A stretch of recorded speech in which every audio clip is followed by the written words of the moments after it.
বন্ধুরা আজকের এই ভিডিওতে আমি তোমাদেরকে দেখিয়ে দেবো কিভাবে মেসেঞ্জার অ্যাপ লক করতে হয়, তাও আবার কোনো থার্ড পার্টি অ্যাপ্লিকেশন ইনস্টল করা ছাড়া। তো সর্বপ্রথম মেসেঞ্জার অ্যাপটাকে ওপেন করবে। ওপেন করলে এরকম ইন্টারফেস দেখতে পাবে। তো নিচের দিকে দেখো একটা 3 লাইন মেনু অপশন রয়েছে, এখানে ক্লিক করবে। ক্লিক করলে কিন্তু পরের স্টেপে এরকম ইন্টারফেস পাবে। তো দেখো একটা সেটিংসের অপশন রয়েছে, এখানে জাস্ট ক্লিক করবে। ক্লিক করলে কিন্তু পরের স্টেপে আবার অনেকগুলো অপশন পাবে। কিছুটা নিচের দিকে গেলে একটা অপশন পাবে প্রাইভেসি অ্যান্ড সেফটি নামে, এখানে জাস্ট ক্লিক করে দেবে। ক্লিক করলে কিন্তু পরের স্টেপে আবার অনেকগুলো অপশন পেয়ে যাবে। কিছুটা নিচের দিকে গেলে দেখো একটা সিকিউরিটি নামে অপশন রয়েছে এবং তারই ঠিক নিচে রয়েছে অ্যাপ লক। তো এখন হয়তো তোমরা ভাববে যে আমাদের তো এই অ্যাপ লক অপশনটা নেই, তো কেন নেই, কিভাবে আনতে হবে সেটাও শেষের দিকে বলে দেবো। তো তোমরা কি করবে, যদি থাকে এই অ্যাপ লক অপশনে ক্লিক করবে।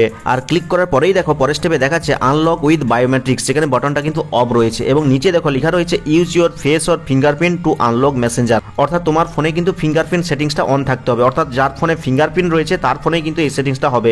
এছাড়া তোমার ফোনে যদি ফেস আইডির মাধ্যমেও ফোনটা আনলক হয় তাহলে কিন্তু হবে। দেখো লেখা রয়েছে ফেস অর ফিঙ্গারপ্রিন্ট, এই দুটো থাকলেই কিন্তু হবে।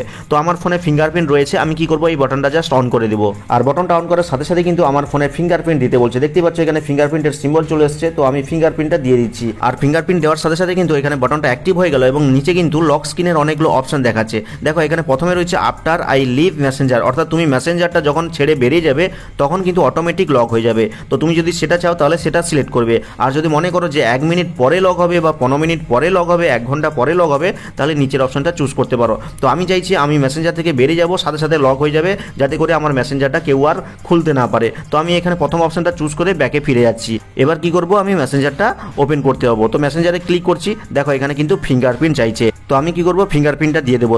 আর তোমাদের যদি ফিঙ্গারপ্রিন্ট কাজ না করে তাহলে দেখো নিচে আরেকটা অপশন রয়েছে আনলক অ্যানাদার ওয়ে, অর্থাৎ তোমার ফোনে যদি ফেস আইডির মাধ্যমে লক আনলক হয় তাহলে কিন্তু এখানে তুমি খুব সহজে ফেস আইডির মাধ্যমেও আনলক করতে পারবে। তো আমি এখানে ফিঙ্গারপ্রিন্ট দিয়ে দিচ্ছি। আর দেওয়ার সাথে সাথে দেখো এখানে কিন্তু আমার মেসেঞ্জারটা ওপেন হয়ে গেল। আর এইভাবে কিন্তু খুব সহজে কোনো অ্যাপ্লিকেশন ইনস্টল না করেও খুব সহজে মেসেঞ্জার অ্যাপ্লিকেশনটাকে লক করে রাখতে পারবে। এখন তাদেরকে বলবো যাদের ফোনে এই প্রাইভেসি অ্যান্ড সেফটির মধ্যে অ্যাপ লক অপশনটা নেই, তারা কি করবে, সোজা চলে যাবে প্লে স্টোরে এবং প্লে স্টোরে গিয়ে মেসেঞ্জার অ্যাপ্লিকেশনটাকে লেটেস্ট ভার্সনে আপডেট করে নেবে। কারণ আপডেট না থাকার কারণে কিন্তু ওই অ্যাপ লক অপশনটা শো করছে না, আপডেট করে নিলে কিন্তু চলে আসবে। তো আশা করি এই ভিডিওর মাধ্যমে তোমাদেরকে দেখাতে পেরেছি যে কীভাবে মেসেঞ্জার অ্যাপ্লিকেশনকে লক করতে হয়। তো ভিডিওটা ভালো লাগলে লাইক করে চ্যানেলটিকে সাবস্ক্রাইব করবে, কমেন্ট করে জানাবে কেমন হলো আজকের এই ভিডিওটা। তো দেখা হচ্ছে পরবর্তী কোনো এই ধরনের হেল্পফুল ভিডিওর সাথে।